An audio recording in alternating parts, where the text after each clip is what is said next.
Hi and welcome to my new video. As you can hear, this is gonna be my first video in English, so please be nice.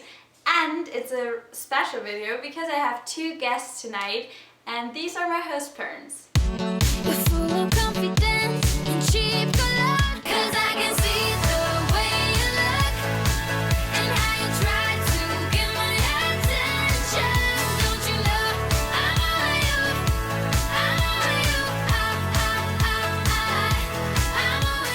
Okay, these are my host parents. Do you want to introduce yourself? Jamie. Hi, I'm Ryan. You asked some questions and we tried to answer them today, or you try to answer them. So the first question is, how did you choose to get an au pair? I think for us, we found out we were having a third child and felt like we could be a little in over our heads, and we're kind of thinking through our different options and felt like having someone come stay with us was a good one for our setup. Yeah, I totally agree, and we also realized that we need a little bit of flexibility with our childcare, and so having a schedule that wasn't always the exact same week over week was something that was appealing to both Jamie and I, in addition to also having someone who could share with us another culture, and we could also share our culture with them. So I think all those things really added up to us wanting to be a part of the AuPair program. What did you, host family, have to do to get an au pair? So how did the application process work, and which qualifications do you need?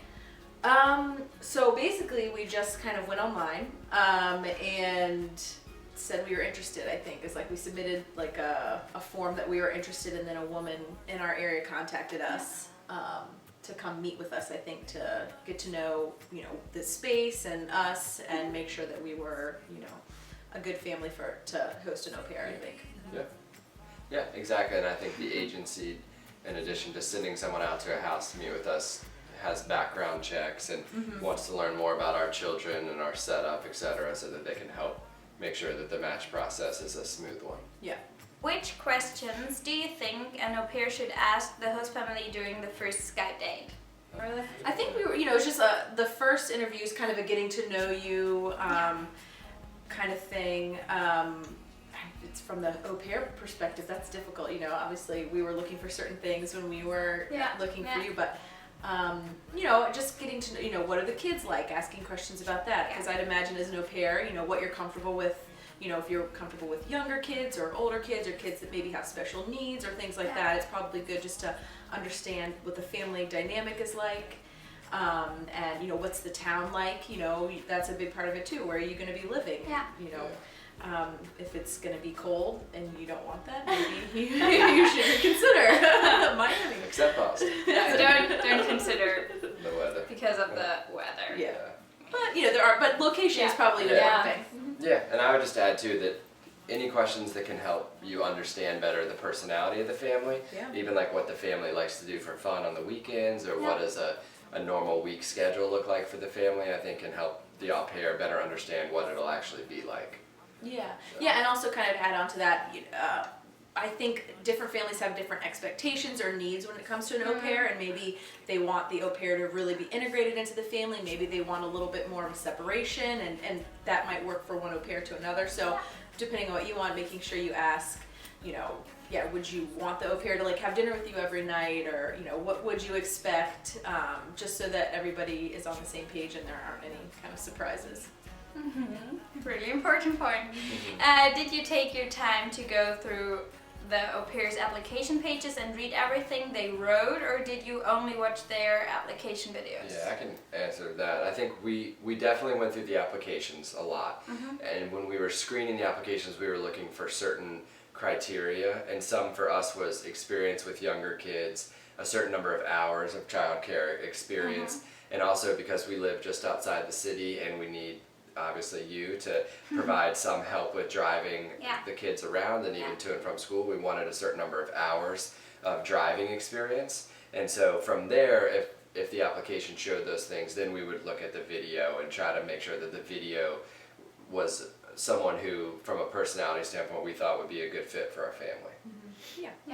So, but you first first read the application. Yeah, that was like, exactly. Yeah. We skimmed those first, and then if somebody looked like, we went further and watched a video. Yeah. And you first read the text? Yes. But I would say it depends on, some people wrote a lot, and so with some text we would skim, others we would read every word. It kind of varies. And then there's certain parts of the application that are more just question answer without long paragraphs of information. And so those where like number of hours of childcare, age, driving experience, how many hours driving, that stuff is just, you can skim. Yeah, and we would look at that right away to say like, would we even want to go further and look at the video? Yeah, like if you had never worked with a small child, you know, it's like that, we don't want to be tempted by the video if it's not a thing that's going to work out. Or if you didn't have driving experience, that also would kind of be like a deal breaker, we'd call it. Yeah. So.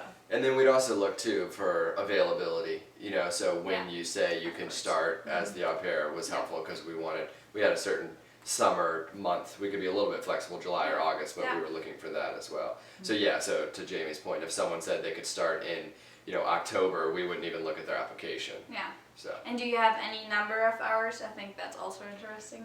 Of experience? Yeah. I can't remember. Do you? No, it was kind of like relative to others, you know, like we might see somebody with like 300 hours and then you I don't remember the exact number, but with like 2,000 hours, you know, and we're like, oh, well, there's people of it with this many hours, that's probably, that looks better to us as a family for our needs. But, you know, I think some families, depending on the age of the kids and what the needs of the family is, you know, the number of hours may be a little bit less of a concern. But for us, because we have 3 young kids, we want someone who has experience with kids, especially younger kids. So what are the most important things you looked in the application video? That's a good question. I mean, I think just like overall, well, a couple things. Yeah, just like overall vibe, if you will, you know, just like what the energy was like. We have a high energy family, so wanting someone that could kind of match that. And then also, you know, for us, one thing that was important was English. So we do have young kids, an infant in fact, and so communication is going to be super important. And because unfortunately we don't speak multiple languages, someone who could speak English was like, speak English well, you know, and that's conveyed through the video, was going to be an important factor. And so we, you know, that was kind of a piece that we paid attention to. And then obviously with the interviews, you can get a little bit better of a feel with that. Yeah. So I think those are kind of the 2 things, is just sort of the initial energy and then, you know, how did the English seem, because that, you know, for us needed to be a part of it. And then what are no-goes for an au pair, or what are the no-goes you maybe see in Skype dates or on photos or something like that? Yeah, well, for the application, we actually kind of touched on some of the no-goes already. So if the English wasn't good enough that where we thought that you couldn't communicate well or understand directions we were giving about a baby and care for the baby, that would have been a no-go or a showstopper, as we would say. Number of hours of experience, if you didn't drive, those things right off the bat. And then from the actual Skype interview, I think for us, personality was a big thing, and someone who could be confident around the children but also flexible, and it's hard to tease that out.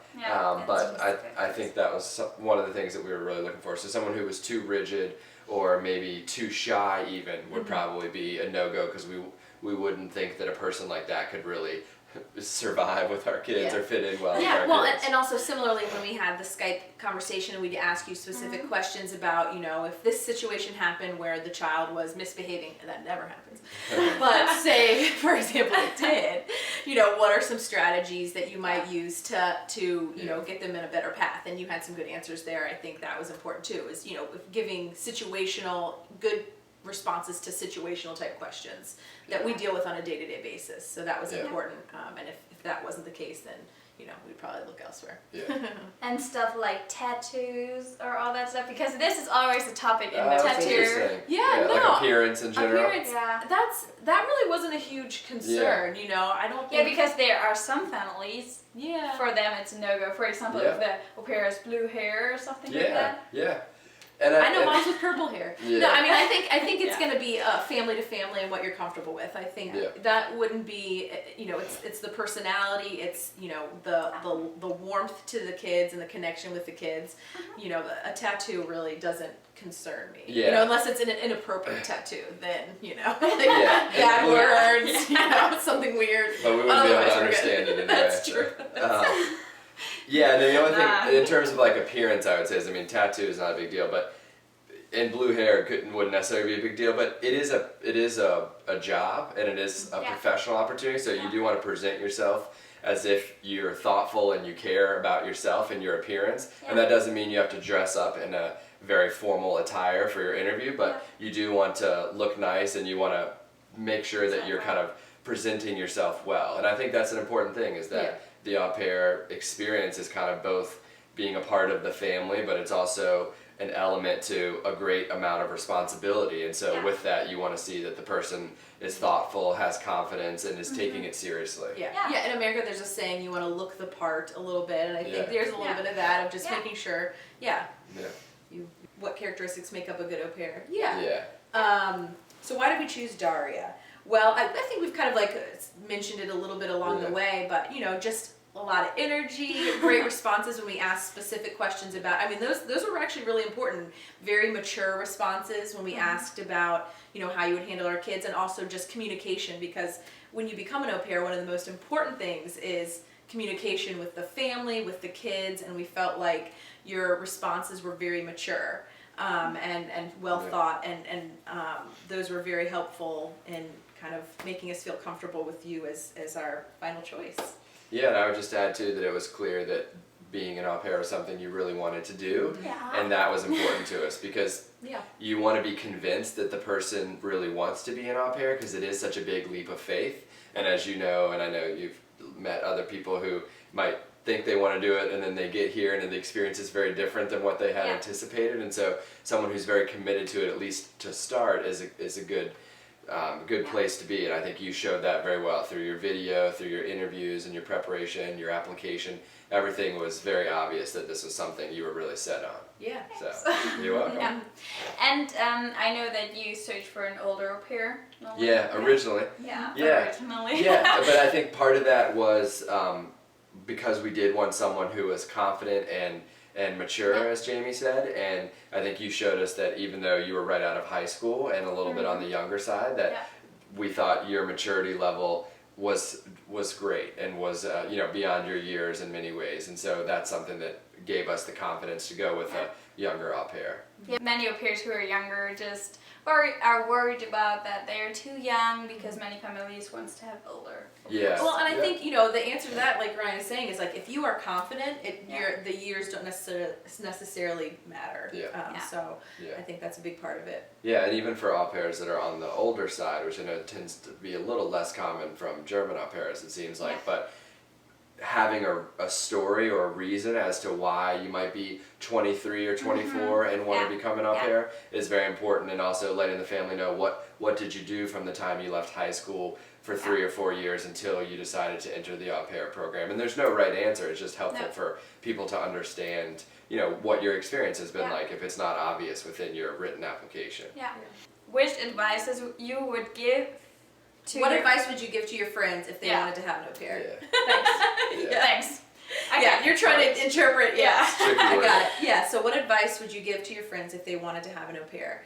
I think it's a cool opportunity. I think, again, you know, to introduce your kids to another culture, and I think just the communication piece is going to be huge. And you know, if we had older kids, I would have loved to have had an au pair, or you know, introduce an au pair who, you know, doesn't speak English, and help her to learn it. So I think for families that maybe do speak multiple languages, it's a cool opportunity to kind of keep that going. Probably, what do you think? Yeah, I mean, other things I would just add is because it is a very unique setup we would encourage our friends to really stop and think about the pros and the cons of the au pair arrangement versus other childcare arrangements. For us, we've had both a nanny in the past, and we've had full-time daycare, and there's benefits to all those setups, and just making sure that the family was really excited about having someone come live with them, because it is very different. And so they want to be comfortable with their living situation. They want to be comfortable with what room in the house the au pair would live in, and how that would work with the rest of the family. Even things like having an extra car available, or a car to share. All those things you really have to kind of stop and think about, is this something that we're ready for and that we want? Because if you just focus on, you know, some of the the other parts of it, then you might not really realize what the experience is like until a month in and someone's living in your house, and it's a very big change for everybody. Yeah. You know, for the family and the au pair. Yeah. And the children. And the children. Very much so. We talk about that Yes. later. And is there anything about having an au pair that is completely different than you thought? Good question. I didn't, you know, this is our first time having an au pair, so I kind of didn't have a ton of expectations about it. I had spoken with, That's good. I had spoken with a number of, you know, coworkers who had had au pairs, and they sort of said it was kind of like having a, you know, a niece, you know, like an older niece in your home helping out, which was a good way just to kind of frame the situation. And so in that sense, it's been, you know, not totally crazy different than what I thought it would be like. Is it a problem to become an au pair when you're shy? Yeah. Yes. So is it a problem to become an au pair when you're shy? I don't think necessarily. I think every family is going to mesh differently with different au pairs, and maybe a more reserved or shy au pair will work better with one family, and maybe a more, you know, outgoing au pair would work with another. I think whether you're shy or outgoing, again, the communication piece is going to be very important. So you're going to have to hopefully come out of your shell a little bit, just to make sure that you're happy and that the family's happy. But I don't think it's necessarily a deal breaker if you're shy. Currently, we're just the two of us because Jamie's checking the baby. Do you plan to have a new au pair after Daria, and when would you start to search a new au pair? Yeah, good question. So, and Daria, we have talked about this before. So for us, I don't think we quite know yet because it's hard to know all that could happen in a single year. So Jamie works 3 days a week, and that current setup based on the ages of our 3 children is awesome for an au pair and to have that flexibility. Down the road as the kids get older and even next year, it wouldn't be something that we don't need quite as much flexibility, so we'd have to kind of decide.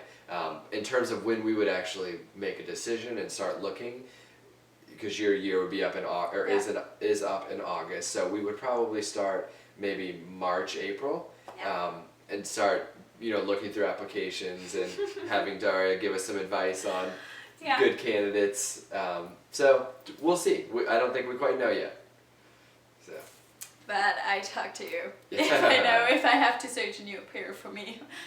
Okay, how old are your children? Okay, yeah, no problem. So the children are 5, almost 3, and 4 months. So they're all about 2.5 years apart. 2 boys, and the youngest one's a girl. Yay! And what did you expect from your future au pair? If you would search an au pair? Yeah, what would we? Yeah. Yeah. I mean, I think it goes back to some of the things we talked about in the beginning. We want someone who's warm and caring, but also high energy and confident. We also want someone who has experience with children at all ages, someone who has pretty strong English, someone who has good driving experience, and someone who is just genuinely interested in wanting to be an au pair. Sometimes the videos or even the applications make it sound like they're interested, but maybe also unsure. And that for us is, we want to make sure someone is very excited about the opportunity because we're excited about it. How was the first time when Daria arrived? Have you been looking forward to meet her? Yeah, of course. Yeah, we were all very excited, and we had made signs for you. We had decorated her room, and we had done a lot to. Yes, we had made a cake. We had done a lot to get ready and get the kids ready and talk to them a lot about what it was going to be like. In addition to having them Skype with you a few times. So yeah, it was a very exciting experience, and picking you up from the airport. Seemed like it was just yesterday, but yeah, it was really neat. Yeah. Okay, Jane, you're up. Do you have a fixed schedule during the week, or is it different every week? I think we talked about that. That's the reason why you want to have it. Yeah, well, and I think so. I am part-time work, and I've been on maternity leave, so it's definitely been different week to week now. But once I start work, I think it'll be mostly kind of fixed because I work on specific days. what is your opinion about Rematch? How should the perfect relationship between host parents and au pair be like? Big question. Yeah. Big one. Wow. Yeah, no, I mean, I think, you got to do what's right for the family, needs to do what's right for them, the au pair needs to do what's right for her or him. I think mostly it's her, though. So, I think it probably makes sense in a lot of cases, and for us, it doesn't seem like it's been a necessity, hopefully. Yeah. So, I think it's a case-by-case basis, and, you kind of have to, do what's right. But for the perfect relationship, I mean, again, I think like we've said, it's about just really communicating and being comfortable doing even difficult, topics. So I think that's the perfect relationship is one where communication is open, not that it's a perfect kind of relationship, but just that everybody feels comfortable, saying how they're feeling and hopefully comes up with good ways to solve any challenges, because they're sure to arise. So Yeah. Agreed. Nothing to add. Sure. Nice to meet you guys. Yeah. Hope Good it was luck. helpful. That's right. Good luck. Okay. Bye. I've been feeling so small. Watch the clock ticking off the wall. But tonight